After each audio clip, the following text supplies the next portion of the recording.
The Princess and the Spirit Lover Part 2 African Romantic Supernatural Folktale by Stories with Don Kelvin. So when the golden sun rose over the kingdom of Nsumba, the people woke up to find that their princess, Amara, was gone. The palace was silent. Her chambers empty, only her necklace was found floating on the sacred river Amezi. The king tore his robe in grief. The queen fainted. And across the land, whispers spread like wind. The princess has been taken by a spirit. But deep beneath the calm surface of the river, Amara was not dead. She awoke in a world of light and missed the spirit realm, glowing with beauty and silence. Amara looked around in wonder. The trees shone like glass, and the air shimmered with gold dust. Beside her stood Obi, holding her gently. "Where are we?" she whispered.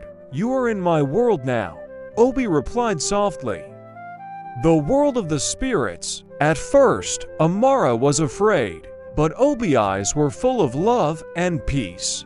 Days passed, or maybe years, for time did not move the same way there. They laughed, they danced, they lived by the river of souls.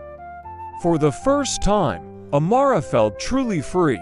But peace never lasts forever. One night, as they sat by the glowing water, the river began to roar. A dark mist rose from its depths, and an old voice spoke. "Obi, son of the earth, you have broken the ancient law." Amara turned to see an ancient spirit, old as the river itself, with eyes like storms.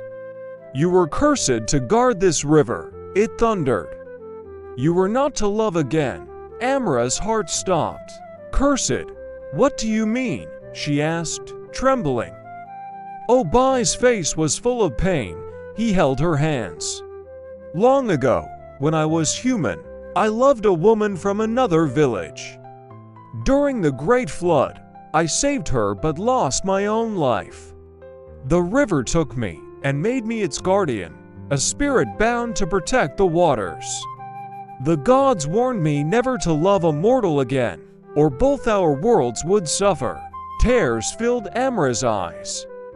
"But you still chose me."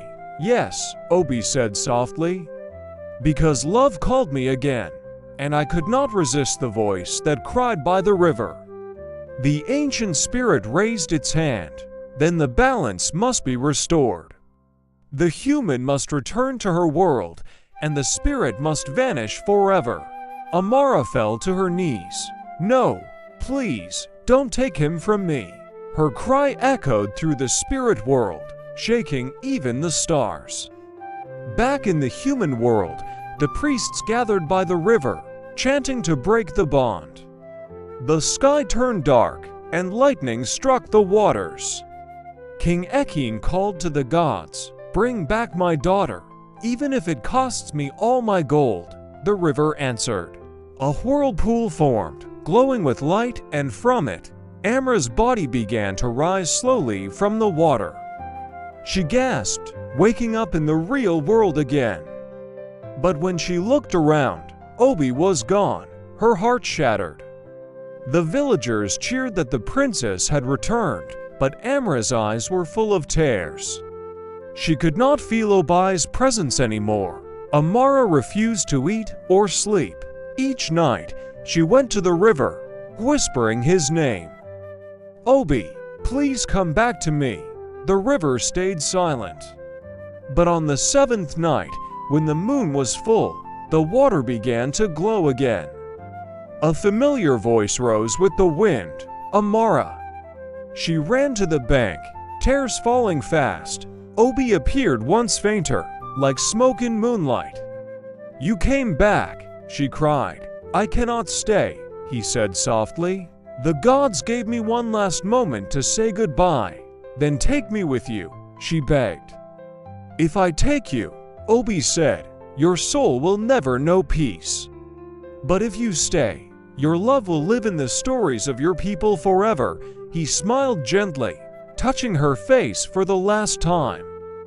A soft breeze blew through her hair as he whispered, "True love does not end, it transforms." And then he was gone, fading into the wind, leaving only a silver glow on the water.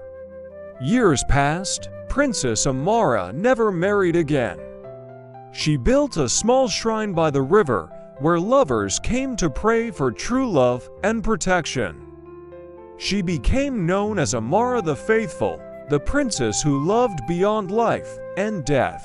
And even now, when the moon is full, villagers say they see two shapes dancing on the river, one human, one spirit, forever together in light.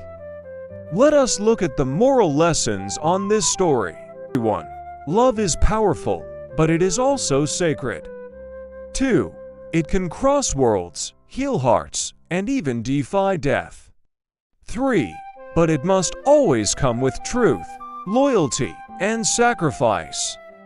4. True love is not just about being together, it is about sacrifice, patience, and purity of heart. 5. When love is selfish, it destroys, but when it is selfless, it becomes eternal.